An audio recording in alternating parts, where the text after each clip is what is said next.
ভয়গুলি আনোয়ার শাহ কাশ্মীরির কিয়ামত পর্যন্ত আল্লাহ পাক মনের মধ্যে রেখে দেন। মানুষ বা কম্পিউটার না, ও ভারতের মানুষ। তানসেলে আনজার শাহ কাশ্মীরি রহমতুল্লাহ আলাইহি ছিলেন, ও খতমে বুখারীতে তাশরীফ এনেছিলেন।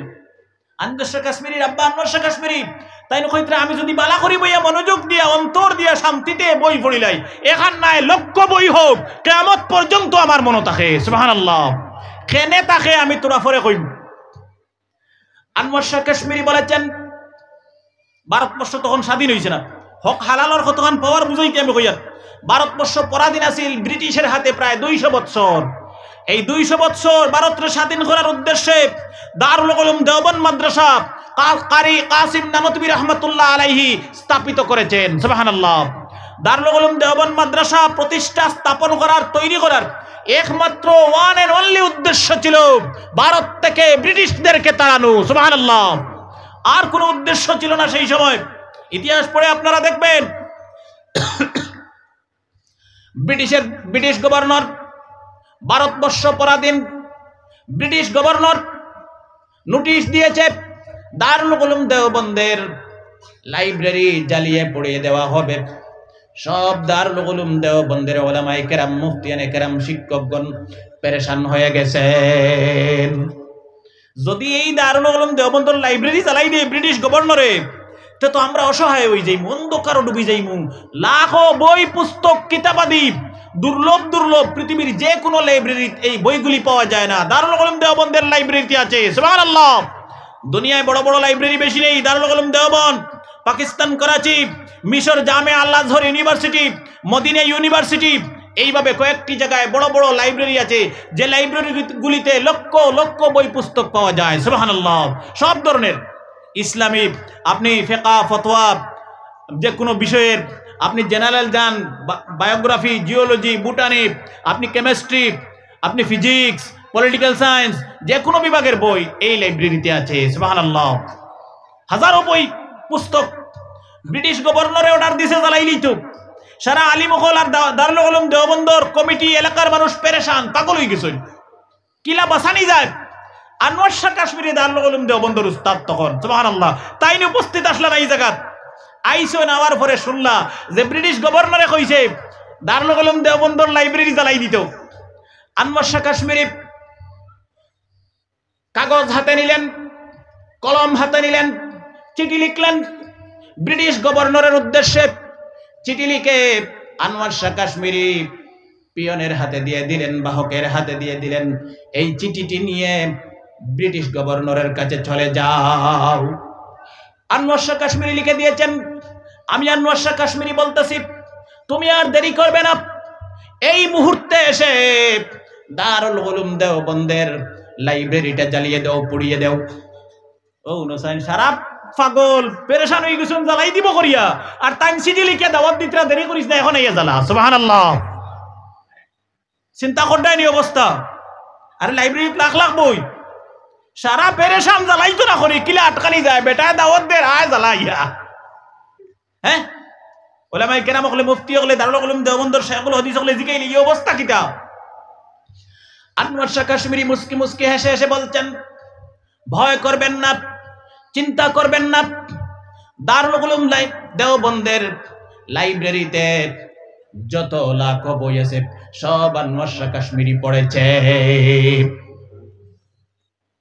চিন্তা করো, এগুলো মানব কম্পিউটার। চিন্তা করিও না, ডরাইও না, এই লাইব্রেরির যত লাখ বই আছে আনোয়ার শাহ কাশ্মীরির সব পড়া। সুবহানাল্লাহ। তে পড়া হইলে কি তৈল, পড়া হইলে কি তৈল। আনোয়ার শাহ কাশ্মীরি বলেছেন, 1 মাস যাবে, 2 মাস যাবে, 200-300 ছাত্র নিয়ে বসবো, আমি আনোয়ার শাহ কাশ্মীরি বলতে থাকবো, ছাত্ররা লিখতে থাকবেন, 2 মাসে আবার নতুন লাইব্রেরি কমপ্লিট করে ফেলবো। আমি কইমু বরবরাইয়া কম্পিউটারের মতো বাইরে একটা অক্ষর ভুল হবে না, সেম টু সেম আমার ছাত্ররা লিখে দেবে। আর ব্রিটিশ বাহিনী, এই লাল কুত্তার বাহিনী আমার লাইব্রেরিকে জ্বালিয়ে কোনো ক্ষতি করতে পারবে না। আবার আল্লাহ পাক আনোয়ার শাহ কাশ্মীরি যদি দুনিয়ায় জীবিত থাকে, এই লাইব্রেরি আবার ফিরে আসবে। সুবহানাল্লাহ। যুবক ভাইয়েরা, ভারত থেকে ফিকহ সেমিনার হয় মাঝে মাঝে, শুনুননি আপনারা? ফিকহ সেমিনার হয় মাঝে মাঝে, আপনারা দেখলেন? আগে মালুয়াত হযরত আমির শরীয়ত রাঙ্গাউটি হযরত রহমতুল্লাহ আলাইহি থাকার সময় মালুয়াত ফিকহ সেমিনার হইছিল, জানা আছে নি? ওলা ফিকহ সেমিনার হইতো জামিয়া আল আজহর ইউনিভার্সিটি। ওখান কই আমার মূল আলোচনা তাই মই কারণ হক হালালর লগরের লাগে আমি লগ ছাড়িয়ার না। জামিয়া আল আজহর ইউনিভার্সিটি যেখানে পড়াশোনা করলে আজহারি টাইটেল লাগে, বাংলাদেশে মিজানুর রহমান আজহারি আসুন না, ওখানে পড়াশোনা করছেন এর লাগি করে দিল টাইটেল কি লাগছে? আজহারি। ও আজহার ইউনিভার্সিটি, আল আজহার ইউনিভার্সিটি মিশর, জামিয়া আল আজহার, এখানে বড় ফিকহ সেমিনার হইতো। তখন অখণ্ড ভারত ছিল, অখণ্ড ভারত বুঝনি?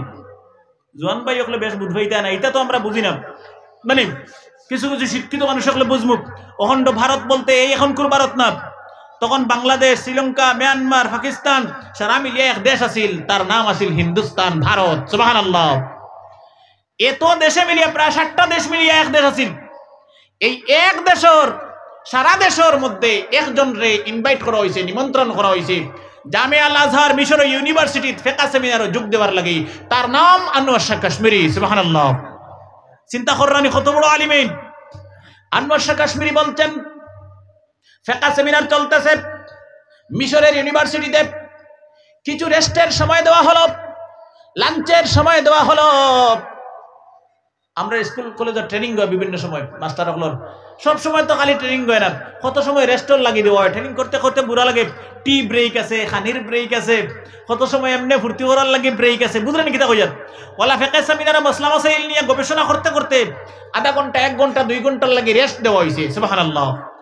রেস্ট দেওয়া যখন হয়েছে, দুনিয়ার বিভিন্ন দেশের আলিমকলে গিয়া কত সময় নামাজ পড়িতরা, খেও আরাম করি হুতিতরা, খেও বিভিন্ন ধরনের ঐতিহ্যবাহী বস্তুসকল আছে, হিস্টোরিক্যাল বস্তুসকল গুড়ি গুড়ি দেখরা। আনোয়ার শাহ কাশ্মীরি কিতাবর ফুক্ত কিয়র গুড়া আর কিয়র নমাজ আর কিয়র গুমানি কিচ্ছু না। আনোয়ার শাহ কাশ্মীরি জামিয়া আল আজহর ইউনিভার্সিটির লাইব্রেরিতে চলে গেছেন। ও লাইব্রেরি, কারণ এই বেটা লাইব্রেরির জন্ম হয়েছে মনে হয়। লাইব্রেরিতে গেছেন গিয়া, লাইব্রেরিতে গিয়ে লাইব্রেরিয়ানকে বলছেন বই পড়ব, দুর্লভ দুর্লভ আনুক্কা আনুক্কা সানহ কোনো বই যদি থাকে আমি আনোয়ার শাহ কাশ্মীরিকে দিয়ে দেন। লাইব্রেরিয়ান বলছে হযরত আপনি দেখেন অসংখ্য বই পুস্তক আছে। আনোয়ার শাহ কাশ্মীরি একবার দেখলেন আর বলতেছেন সব বই আমি পড়েছি, এটা তো আমার আনা পড়ার বাইরে কোনো বই নাই। না কোনো বই থাকলে দে বেটা, হাজার হাজার বই, মিশরের জামিয়া আল আজহর ইউনিভার্সিটির মতো লাইব্রেরি, তাই নয় নিতে আমার পড়া। সুবহানাল্লাহ। লাইব্রেরিয়ান বলছে নতুন কোনো বই দিতে পারবো না। আপনি দেখেন আনোয়ার শাহ কাশ্মীরি হঠাৎ দেখতে পেলেন সবচেয়ে উপরের তাড়িয়াতে একটি বই জীবনে কখনো দেখেন নাই, এমন একটা আসানের এক বই দেখলা, এখানে হাসাও তাই জীবনে দেখছেন না। সুবহানাল্লাহ। লাইব্রেরিয়ানকে বলতেছেন এই বইটা আমাকে দেন, আমি আমার ইউনিভার্সিটির গেস্ট রুমে নিয়ে যাব, হননিয়া ফরমু খাইল তোমারে আনিয়ে দিলেই সিগনেচার বিগনেচার দিয়া নিমু। লাইব্রেরিয়ান বলছে হযরত সম্ভব হবে না, এই বইটি কোনো মানুষকে দেওয়া যাবে না, নিষেধ আছে। এখান তো আপনারা দেওয়া যাইতো না, এই গেস্ট রুমে নিয়ে ফরিতা দিতাম না। লাইব্রেরিয়ান বলছে হযরত আদবের সহিত বলতেছি আপনি আমাদের গভর্নমেন্টের বিশেষ সম্মানিত অতিথি, হিন্দুস্তান থেকে শুধুমাত্র একজন আলিম দাওয়াত করা হয়েছে, আর এই মানুষ হলেন আপনি। আমি আপনাকে এতটুকু বলতে পারি এই বইটা নামাইয়া আমি আপনার হাতে দেব, আর আমার টেবিলে চেয়ারে বসে এই জায়গায় পড়বেন, আবার বইটি দিয়ে চলে যাবেন। এর থেকে বেশি কিছু করতে পারতাম না, কারণ আপনি আমার দেশের এক সম্মানীয় অতিথি, হিন্দুস্তান বিরাট বড় দেশ থেকে আইছেন, বড় আলিম, অন্ত কি নামাইয়া আমার হাতে দিব, আমার চেয়ারে বইয়া আমার টেবিলে ফড়িয়া আবার আমার হাতে সমঝাইয়া যাইতেই বই, এর থেকে ঘরের বাইরে নিয়ে যাওয়ার পারমিশন নাই। সুবহানাল্লাহ। কইলা বাবা তেবক দেয়া আমার এখন একবার আমার কম্পিউটারে দেখাইলেই বা দেখি তা করি খেলা দেখবে এমনি, বুঝলেনি? আনোয়ার শাহ কাশ্মীরি পড়লেন, ঘন্টা খানিক সময়, 1 ঘন্টা পরিমাণ চলে গেলেন। সেমিনার শেষ হলো, তিনি গেস্ট রুমে চলে গেলেন। সবাই রাত্রিবেলা এশার নামাজ টামাজ পড়ে খাওয়া দাওয়া শেষ করে ঘুমাইতেছেন। আনোয়ার শাহ কাশ্মীরি জীবনে এই রাত্রে কখনো 1 মিনিটের জন্য ঘুমান নাই। সব আরামে নামাজ পড়িয়া ঘুমাইতে, তাই না 1 সেকেন্ড ঘুমাইছেন না রাত। কিতা করলাম? আনোয়ার শাহ কাশ্মীরি কলম হাতে নিলেন, কাগজ হাতে নিলেন, যে বইটি পড়েছেন ইউনিভার্সিটির লাইব্রেরিতে সেই বইটি নিজ হাতে লিখতে শুরু করলেন। 1 ঘন্টা সময় পড়েছেন। যে বই পড়িয়া গেছিলাম ও বই নিজাতে লেখা শুরু করে দিচ্ছেন। সুবহানাল্লাহ। কমপ্লিট হয়ে গেল। ফজরের আগে আনোয়ার শাহ কাশ্মীরি কমপ্লিট করে ফেলেছেন। আগামীকাল 10টার সময় আবার লাইব্রেরিতে আসলেন। লাইব্রেরিয়ানকে বলতেছেন, হে লাইব্রেরিয়ান, যে বইটি আমাকে তুমি পড়তে দেও নাই ভালো করে, এই বইটি সারা রাতে নিজ হাতে লিখে ফেলেছি। সুবহানাল্লাহ। লাইব্রেরিয়ানকে বলতেছেন, শুধু লিখি নাই, এই তোমার আনিয়া দিয়া কইরা ওখানে অন্য ভুল আছে, আবার নেক্সট প্রিন্টও আবার আপনারা শুদ্ধ করে নিবা। সুবহানাল্লাহ। আনোয়ার শাহ কাশ্মীরি বলছেন, পরের রাতে এর সামনে যে রাইতা এই রাত আরেকটি কপি লিখলেন, আরেকখান বই লিখছেন, ওখান আবার লিখছেন। কারণ যেখান লেখছেন এখান তো ইউনিভার্সিটি লাইব্রেরিত দিলাইছেন শুদ্ধ করার লাগি, কারেকশনের লাগি। এখন হিন্দুস্তানের জমিনও বই এখন কিতাব এখন লই আইতা। সুবহানাল্লাহ। এখন আইতে হইলে তো আবার লেখা লাগবো, আবার ওখান আগর রাত ফিরিয়া লেখছেন। সুবহানাল্লাহ। আনোয়ার শাহ কাশ্মীরি বলছেন, পরের রাত আবার বইটি লিখেছি। আর হিন্দুস্তানের জমিনে আসার সময় আনোয়ার শাহ কাশ্মীরি হাতে করে মিশর থেকে কিতাবটি নিয়ে এসেছেন। আনোয়ার শাহ কাশ্মীরি যদি সেই দিন সেই কিতাব ভারতের জমিনে আনতেন না, আমার মনে হয় এই ভারতের উলামায়ে কেরাম, ভারতের হুজুরগণ এই নামে একটি কিতাব আছে আজ পর্যন্ত হয়তো জানতেন না। এই কিতাবের নাম হলো নুরুল ইজাহ। নুরুল ইজাম এক কিতাব আছে, সব মাদ্রাসাত পড়ানিও, কওমি সিনিয়র সব মাদ্রাসাত পড়ানিও, আলিমগল হুজুরগল আছেন নজিকে দেখিও নুরুল ইজাম নামে কিতাব এখানে আসেনি। যদি আনোয়ার শাহ কাশ্মীরি এই কিতাব আনতেন না আনতেন, আজও ভারতের মানুষ জানতেন না এই নামে একটি কিতাব আছে। সুবহানাল্লাহ। এত জ্ঞানী মানুষ। এই কথা বলার মূল উদ্দেশ্য হলো নিজে হক হালাল খাদ্য খান, ছেলে মেয়েকে খাওয়ান, আল্লাহ পাক ইলমে লাদুনি দান করবেন। একবার দেখবেন, একবার শুনবেন, কিয়ামত পর্যন্ত আল্লাহ পাক এই যুবকের, এই ছাত্র ছাত্রীর মেমরি থেকে ডিলিট করে দেবেন না। আনোয়ার শাহ কাশ্মীরি বলেছেন, এই জন্য আল্লাহ পাক আমাকে এত ক্ষমতা দিয়েছেন। কিলাও তো মনে রাখতাম, একটা আল্লাহ পাকের ক্ষমতা আছে না, কিলা রাখতাম ও তাইন তান ফান্ডাটা, তার মেইন মতলবটা তাইন কইরা আমার মনো কিলা থাকে।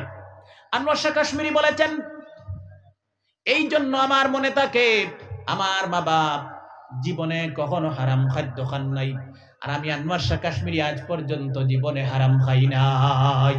হালাল খাদ্য খাওয়ার বরকতে আল্লাহ পাক এত জেহেন শক্তি নবীদের মতো আল্লাহ পাক আনোয়ার শাহ কাশ্মীরির ব্রেইনে দান করেছেন।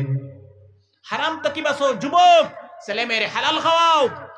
কোয়া লাগতো না হুজুর কিসমিস ফড়িয়া দেও, তেল ফড়িয়া দেও, তাবিজ দেও, গিয়ে ফোড়া পায় না, 7টা দেও, প্রত্যেক শনিবারে এগো গাইস ওলাও মানুষে করুন, এইগুলা খাওয়া লাগতো না। হালাল তাক হারাম তাকি বাসার আমরা চেষ্টা করি, আল্লাহ পাকে তৌফিক দেও, যেরকম আমিন। যুবক ভাইয়েরা, এর থেকে আরো বড় একটা কারণ হইল, হারাম খাদ্য খেলে, আমি যদি হারাম খাদ্য খাই, যুবক ভাইয়েরা, হারাম খাদ্য খেলে পরে মানুষের অন্তরে কলবে পর্দা পড়ে যায়।